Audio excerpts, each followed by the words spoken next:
여러분, 안녕하세요.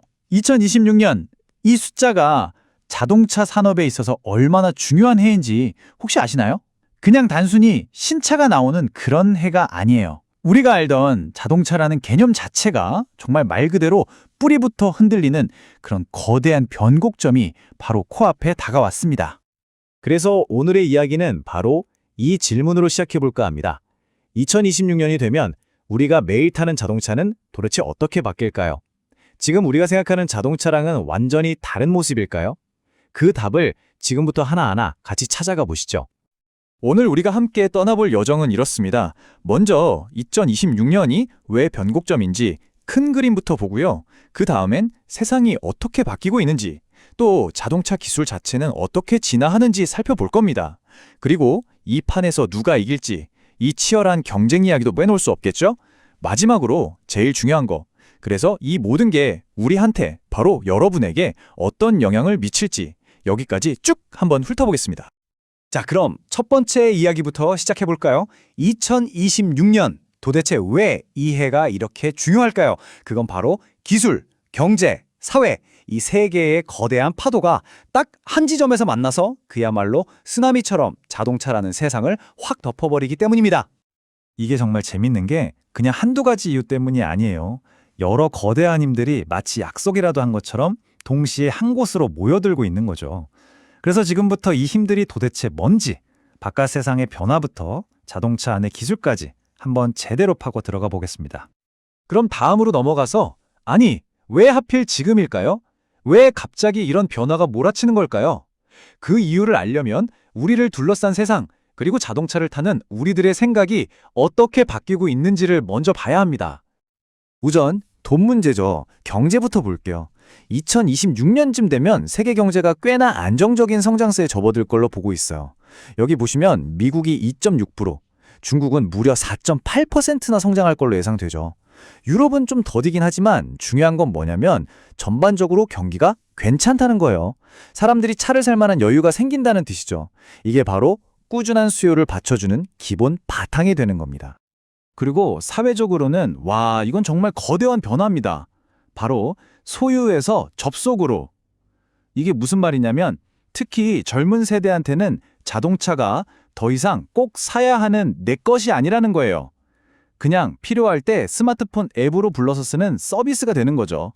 마치 우리가 영화를 CD로 사지 않고 넷플릭스를 구독하는 것처럼요. 특히 우리나라 상황을 보면 이게 더 확 와닿습니다. 일단 고령화가 정말 빠르잖아요? 이건 곧 나이 드신 분들도 안전하게 운전할 수 있는 첨단 기술이 선택이 아니라 필수가 된다는 뜻이고요. 또 혼자 사는 1인 가구가 늘어나니까 굳이 크고 비싼 차가 필요 없어진 거죠. 그 대신 작고 효율 좋고 저렴한 전기차나 아니면 배달 같은 특정 목적에만 딱 맞는 그런 차들이 뜨고 있는 겁니다. 자, 그럼 이제 자동차 그 자체의 이야기, 기술의 심장부로 한번 들어가 볼까요? 자동차가 어떻게 단순한 쇳덩어리 기계에서 우리와 대화하는 똑똑한 파트너로 변신하고 있는지 그 비밀을 파헤쳐 보겠습니다. 그 변화의 한가운데 바로 이 소프트웨어 중심 자동차 SDV가 있습니다. 별거 아니에요. 그냥 바퀴 달린 스마트폰이라고 생각하시면 딱 맞습니다. 우리가 쓰는 스마트폰 밤사이에 업데이트 한번 하면 다음날 아침에 새로운 기능이 생기잖아요. 자동차도 똑같아지는 거예요. 공장에서 나올 때의 성능이 끝이 아니라 인터넷으로 계속 업데이트 받으면서 더 똑똑해지고 더 안전해지는 거죠. 이건 이제 차를 사는 게 아니라 계속 진화하는 기술 플랫폼을 구독하는 개념으로 바뀌는 정말 엄청난 변화입니다. 이 그림을 보시면 그 차이가 확 느껴지실 거예요. 옛날 차는요, 마치 우리 몸에 수십 개의 작은 뇌가 흩어져 있는 것처럼 온갖 기능마다 작은 컴퓨터, ECU가 따로따로 있었어요. 엄청 복잡하죠? 그런데 SDV는 뭐냐? 딱 하나의 엄청나게 강력한 중앙 컴퓨터, 즉 큰 뇌가 차의 모든 걸 통합해서 관리하는 겁니다. 구조가 훨씬 단순해지니까 소프트웨어 업데이트하기가 정말 쉬워지는 거죠. 자율주행도 2026년이 되면 진짜 우리 생활 속으로 들어옵니다. 레벨 3 자율주행은 고속도로에서만큼은 차한테 운전을 완전히 맡기고 우리는 영화를 보거나 이메일을 확인할 수 있는 수준이에요. 이게 웬만한 고급차에는 기본으로 들어갈 거고요. 그리고 레벨 4는 아예 운전자가 필요 없는 수준인데 웨이모나 테슬라의 로보택시처럼 특정 도시에서는 그냥 앱으로 부르는 새로운 대중교통이 되는 겁니다. 전기차의 심장이죠, 배터리. 여기서는 전략이 딱 두 갈래로 나뉩니다. 비싸지만 한번 충전으로 멀리 가는 고성능 NCM 배터리는 고급 전기차에 들어가고요. 주행거리는 좀 짧아도 훨씬 싸고 안전한 LFP 배터리는 대중적인 보급형 전기차에 들어가는 거죠. 시장이 딱 양분되는 거예요. 그리고 꿈의 배터리라고 불리는 전고체 배터리도 드디어 2026년쯤엔 시범적으로 생산되기 시작합니다. 이것도 엄청난 뉴스죠. 자, 지금까지는 기술 얘기를 해봤는데 이제는 좀 다른 얘기를 해볼게요. 바로 규제입니다. 자동차 회사들이 원해서 바뀌는 게 아니라 정부가 법으로 아예 팔을 비틀어서 억지로 바꾸게 만드는 거죠. 이건 선택의 문제가 아닙니다. 무조건 따라야 하는 새로운 규칙이에요. 지금 화면에 보이는 이 숫자 93.6, 이게 뭘 의미할까요? 이게 바로 2026년부터 유럽에서 차를 팔려면 무조건 맞춰야 하는 이산화탄소 배출량 기준입니다. 킬로미터당 93.6g, 만약에 이걸 1g이라도 넘기잖아요? 차 한 대 팔 때마다 어마어마한 벌금을 내야 해요. 이게 쌓이면 회사 전체로는 수조 원이 될 수도 있는 돈입니다.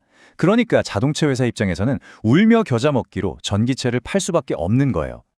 그리고 여기에 더해서 디지털 배터리 여건이라는 것도 생깁니다. 이게 뭐냐면 새로운 형태의 무역장벽 같은 거예요.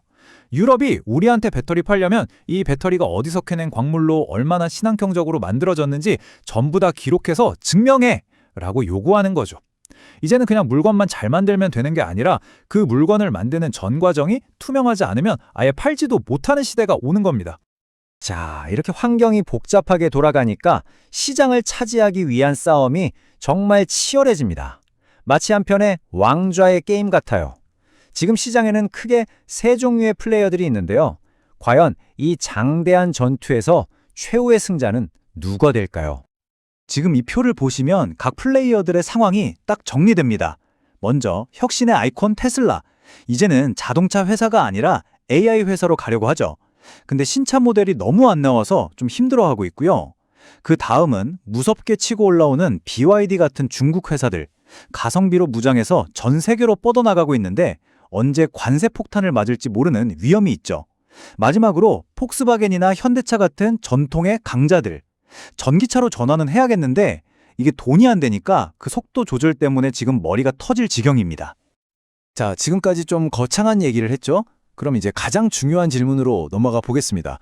그래서 이 모든 변화가 도대체 우리한테, 대한민국에서 차를 사려는 소비자들한테는 무슨 상관이 있냐는 거죠.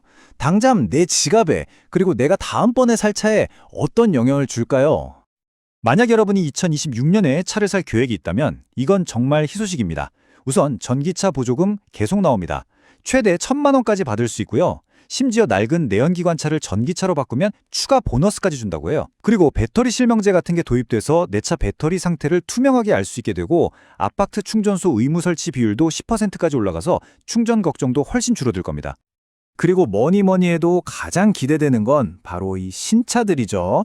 제네시스의 플래그십 SUV GV90. 아까 말씀드렸던 레벨3 자율주행 기술이 뭔지 제대로 보여줄 괴물 같은 차로 나올 거고요. 그리고 진짜 중요한 건 이겁니다. 현대 아이오닉 3랑 기아 EV2. 가격이 저렴한 LFP 배터리를 넣어서 1인 가구나 사회초년생들도 충분히 살 수 있는 진짜 대중적인 전기차 시대를 여는 주역들이 될 겁니다. 네, 핵심은 바로 이 가격입니다. 2천만 원대.